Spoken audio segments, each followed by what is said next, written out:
நம்மை பாதுகாத்து வழி நடத்துகிற ஆண்டவராய் இயேசுவின் இனிதான நாமத்தினால் உங்களை வாழ்த்துகிறேன். இந்த நாள் நம்முடைய ஆவிக்குரிய சிந்தனைக்காக 1 நாளாகமம் 18ஆம் அதிகாரம் 6ஆம் வசனத்தின் பின்பகுதியை நான் வாசிக்கிறேன். தாவீது போன இடத்திலெல்லாம் கர்த்தர் தாவீதை காப்பாற்றினார். இதே வார்த்தை தான் அதே அதிகாரம் 13ஆம் வசனத்தின் பின்பகுதியும் சொல்லுகிறது. தாவீது போன இடத்திலெல்லாம் கர்த்தர் தாவீதை காப்பாற்றினாராம். இஸ்ரவேலை காக்கிற தேவன் உறங்குவதும் இல்லை, தூங்குகிறதும் இல்லை என்று சங்கீதம் 121 சொல்லுகிறது. யோசித்து பாருங்கள், இன்றைக்கு ஒரு பாதுகாப்பான இடத்தில் வாழ்கிறோமா? கேள்விக்குறிதான். நடந்து போனவர்கள் மேல் வாகனம் மோதி மறித்து விட்டார்கள் சொல்லி பார்க்கிறோம். வாகனம் விபத்துக்குள்ளானது, ட்ரெயின் விபத்துக்குள்ளானது, பூமி அதிர்ச்சி, ஏராளமான பேர் அப்படியே மண்ணோடு அப்படியே மறைந்து விட்டார்கள். விமானம் எங்கு பார்த்தாலும் ஒரு நிச்சயமற்ற ஒரு பாதுகாப்பற்ற நிலைமையை நாம் பார்க்கிறோம், உணர்கிறோம், கேட்கிறோம்.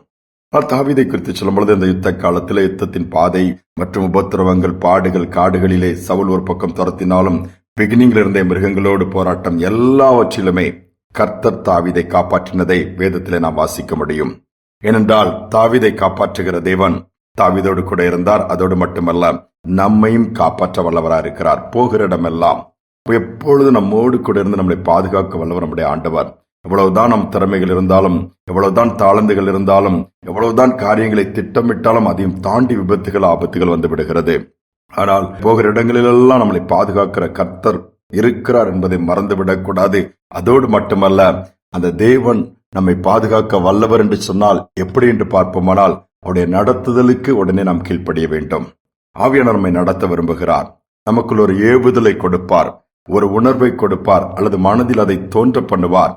அதன்படி செய்யும் பொழுது நிச்சயமாகவே எல்லாவற்றிலும் நாம் தப்பித்துக் கொள்ள முடியும், எல்லாவற்றையும் ஜெயிக்க முடியும். ஒரு கணவன், மனைவி, பிள்ளைகள் எல்லாம் கார் எடுத்து ஷாப்பிங் போகலான்னு பிளான் பண்ணாங்க. அவங்க ரெகுலரா போகிற ஒரு இடம்.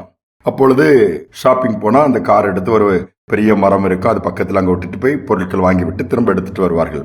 அன்று அந்த குடும்ப தலைவன், அந்த சகோதரன் கார் எடுக்க போனா அவன் மனசுல ஒரு போராட்டம், இன்னைக்கு கார் எடுக்க வேண்டாம், இன்னைக்கு எடுக்க கூடாதுங்கிற அப்படி ஒரு மனதில் ஒரு ஏதோ ஒன்று உணர்த்தி கொண்டே இருந்ததுனால் மனைவிடம் சொல்லுகிறான், இன்னைக்கு நம்ம கார்ல போகாண்டாம், எப்படி பார்ப்போம் முடியும், பிள்ளைகள் இருக்கிறாங்களா, ஒரு கால் டாக்ஸி புக் பண்ணி நம்ம போயிடலாம். ஒய்ஃபுக்கு புரியல, நம்ம கார் இருக்கும்போது எதுக்கு கால் டாக்ஸின்னு ஃபர்ஸ்ட் இது பண்ணாங்க. இல்ல, நான் சொல்றதை கேரன்னு சொல்லிட்டு கால் டாக்ஸி புக் பண்ணாங்க.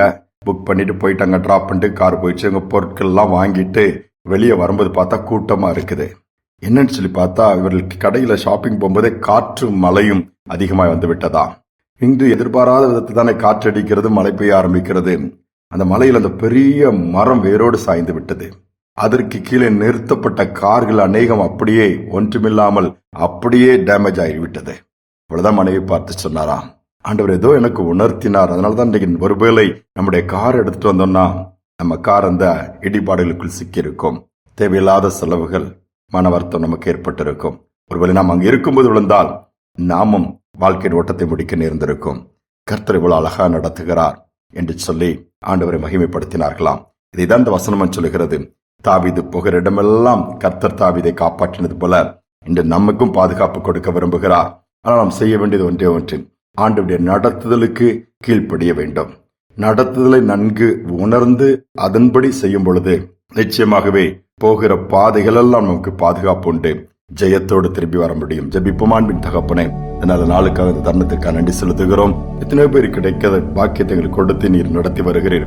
வார்த்தை சொல்லுகிறதப்பா, சகல சத்தியத்துக்குள் நடத்துகிறவரப்பா, நான் உனக்கு போதித்து நீ நடக்க வேண்டிய வழியை உனக்கு காட்டுவேன், உண்மையில் என் கண்ணை வைத்து உனக்கு ஆலோசனை சொல்வேன். இப்படி வார்த்தை சொல்கிற வண்ணமா இதை கேட்டுக்கொண்டிருக்கிற பிள்ளைகளுக்கு என்ன செய்வது, எப்போது செய்வது, எப்படி செய்வது என்ற ஒருவேளை தெரியாமல் குழம்பி போயிருக்கலாம். நேர்வழியில் நடத்துங்க, தெளிவை கொடுங்க, உணர்த்துங்க, அதற்கு கீழ்ப்படியக்கூடிய இருதயத்தையும் கொடுத்து பாதுகாப்பான ஒரு வாழ்க்கை, உம்மோடு நடக்கிற ஒரு வாழ்க்கை, உம்மை உயர்த்துகிற வாழ்க்கை, உம்மூலமாய் எல்லா நன்மைகளையும் சுதந்திரிக்கக்கூடிய பாக்கியத்தை கொடுத்து வழி நடத்துங்க.